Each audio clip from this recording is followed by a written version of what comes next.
Good morning. Today, 21st June 2025, Saturday. Wisdom of word of God morning ડિવોશનમાં આપ સર્વનો આવકાર કરવામાં આવે છે અને પ્રેમી સલામ પાઠવવામાં આવે છે. નીતિવચનના પુસ્તકમાંથી આજે આપણે 12મો અધ્યાય અને એની 25મી કલમ પર ટૂંકું મનન કરવા જઈ રહ્યા છે. પ્રોવર્બ્સ ચેપ્ટર 12 વર્સ 25.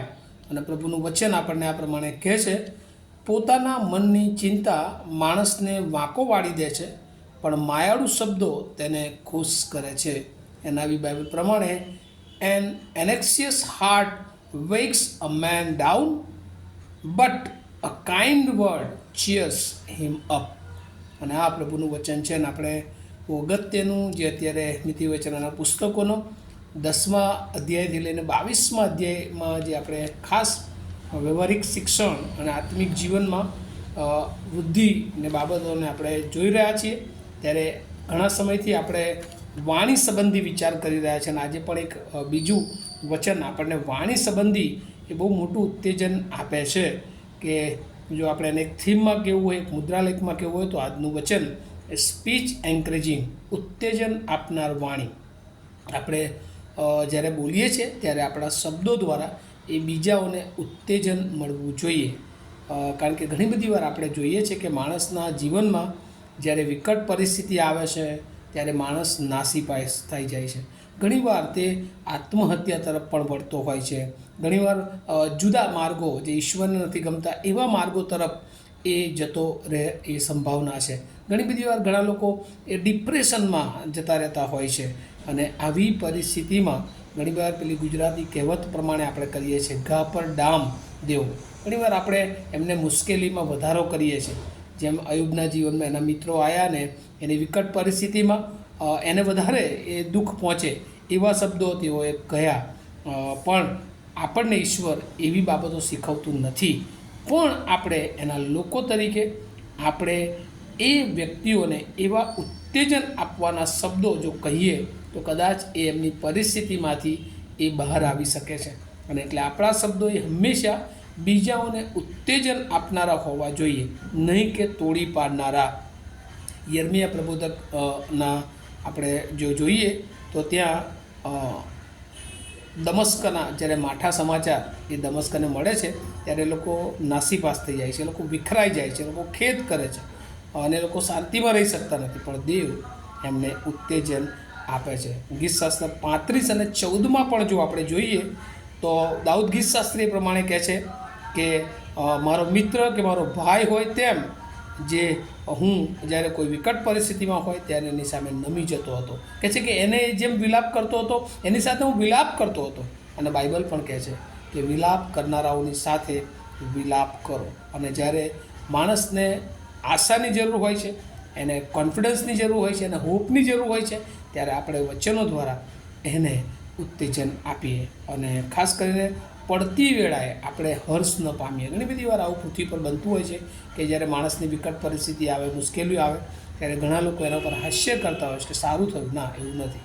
ઈશ્વર એ આપણને દરેકને એકબીજાને ઉત્તેજન મળે અને એટલા માટે આ પૃથ્વી પર મૂક્યા છે. અને એટલે બાઇબલનું વચન જે કહે છે, પોતાના મનની ચિંતા માણસને વાંકો વાળી દે છે. દરેક માણસમાં નાની મોટી ચિંતાઓ, મુશ્કેલીઓ, પ્રશ્નો, બીમારીઓ આવતા હોય છે. અને ત્યારે આપણે એમને કેવી રીતે ટ્રીટ કરીએ છીએ એ બહુ મહત્ત્વનું છે. પણ ત્યાં લખ્યું છે બીજા ભાગમાં આ કલમમાં, પણ માયાળુ શબ્દો તેને ખુશ કરે છે. એને આપણે એવું ઉત્તેજન આપીએ કે એ પરિસ્થિતિમાં પણ એ આનંદ તરફ પાછો આવે. અને ઘણા બધા લોકો એ આપણે જોઈએ છીએ કે આશા ગુમાવી દેતા હોય છે, મુશ્કેલીમાં હોય છે, કોમામાં જતા રહ્યા હોય. અને એવી પરિસ્થિતિમાં જ્યારે આપણે એની સાથે રહીએ છીએ, જે હમણાં થોડા વખત પહેલાં આપણે જોઈએ છીએ કે વિમાન દુર્ઘટના થઈને કેટલા બધા લોકો મરણ પામ્યા. અને એ કુટુંબોની જ્યારે મુલાકાત લઈએ ત્યારે એ લોકો નાસીપાસ થઈ ગયા છે, એ લોકો થાકી ગયા છે, એ લોકો વિખરાઈ જેવી પરિસ્થિતિમાં પણ એમને ઉત્તેજન આપીએ અને પ્રભુમાં બહુ જ મોટી જે આશા છે એ વિશે તેઓને જણાવીએ. કારણ કે જ્યારે મુશ્કેલીઓ આવે છે ત્યારે એ લોકો ડાઉન, નીચે તરફ જતા રહેતા હોય છે. પણ વેટ ડાઉનમાંથી આપણે એને ચીયર્સ અપમાં એ લઈ જવા માટે પ્રભુએ આપણને પસંદ કર્યા છે. અને એટલે આપણે એના બાળકો તરીકે આપણી વાણી હંમેશા એ બીજાઓને ઉત્તેજન આપનાર હોય, બીજાઓને મદદ કરનાર હોય, બીજાને દુઃખમાંથી બહાર લાવનાર હોય, બીજાઓને મદદ કરનાર હોય, બીજાઓની સાથે વર્તનાર હોય, એવી આપણે પ્રાર્થના કરીએ છીએ. અને આપણને બધાને પ્રભુ એવા બનાવે કે જ્યારે મુશ્કેલીનો સમય હોય ત્યારે આપણે એને ઉત્તેજન આપી દઈએ, એને માન આપી દઈએ અને એના જીવનમાં રહેલી સારી બાબતોને આપણે ઉજાગર કરીએ કે જેથી કરીને એ બધી જ વિકટ પરિસ્થિતિઓમાં પણ આનંદ સાથે આગળ વધી શકે. અને એટલે બાઇબલ પણ કહે છે કે તમારો પડતા ભાઈને ઊભો કરવો એ તમારી સૌથી મોટી જવાબદારી અને જરૂરિયાત છે. અને આપણે પણ એ જ કરીએ. જ્યારે કોઈ મુશ્કેલીમાં હોય ત્યારે આપણે ભલો સમૃદ્ધિ બનીને એને મદદ કરીએ. અને પ્રભુ એવું ચાહે છે કે શબ્દો દ્વારા હોય એ આપણી પાસે જે કંઈ હોય એ બધા દ્વારા બીજાઓને મદદ કરવી જોઈએ. પ્રથમની મંડળીમાં જ્યારે આપણે જોઈએ છીએ ત્યારે એકબીજાને મદદ કરતા હતા, એકબીજાને જ્યારે જરૂરિયાતમંદ લોકો હતા ત્યારે પોતાનું જે સંપૂર્ણ છે એકબીજાની આગળ વહેંચતા હતા. પણ આજની પરિસ્થિતિમાં આપણે જોઈએ છીએ કે ઘણી બધી વાર એ આ બધી મુશ્કેલીઓ હોય છે, પણ એ બધામાં પ્રભુ આપણને અલગ બનાવે અને આપણે લોકોને ઉત્તેજન આપી શકીએ, લોકોને મદદ કરી શકીએ એવી કૃપા આપણે સર્વને આપે. આવું આપણે પ્રાર્થના કરીએ. અમારા જીવંત અને દયાળુ ઈશ્વર, અમે તમારો બહુ આભાર માનીએ છીએ.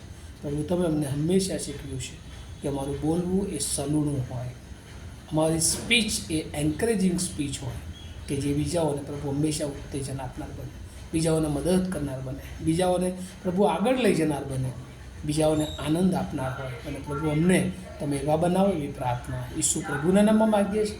માટે સાંભળો અને તેનો સ્વીકાર કરો. Amen. Have a nice day to all of you. Thank you.